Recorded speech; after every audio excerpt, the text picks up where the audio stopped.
মেয়েদের পিরিয়ড একটা অত্যন্ত স্বাভাবিক প্রাকৃতিক ঘটনা।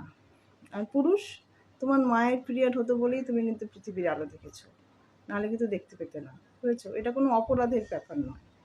তো পুরুষকেই বা বলি কেন, কিছু কিছু নারীও তো মনে করছে এটা খুব অপমানজনক বা অপরাধের কোনো একটা ঘটনা।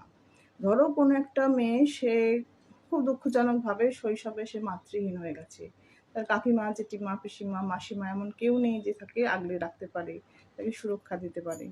এমত অবস্থায় তার বাবা বা দাদা যদি তাকে একটা স্যানিটারি প্যাড কিনে এনে দেয়, তাহলে সে কি এমন গর্হিত অপরাধ করলো, আর মেয়েটাই বা কি অপরাধ বোধে ভুগতে পারে, সে কি অন্যায় করে ফেলেছে, এটা তো মাথায় ঢুকছে না আমার। জনসমক্ষে ধেই ধেই করে নেচে বেড়ানোটা অপমানজনক নয়, সেটা দৃষ্টিকটু নয়। জনসমক্ষে ধেই ধেই করে নাচা যেতেই পারে, কিন্তু এমন একটা প্রাকৃতিক ঘটনাটা একটা অপমানজনক বা অপরাধের। মানে কি আশ্চর্য লোকের মেন্টালিটি, লেখাপড়া শিখেও যে লোকে অশিক্ষিত